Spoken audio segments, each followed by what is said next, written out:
Changing GFI. Stay tuned.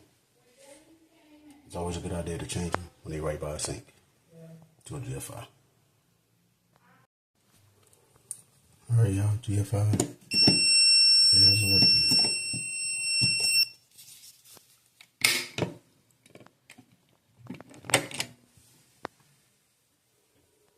Alright, y'all, so what we'll be doing is changing out outlets and switches today.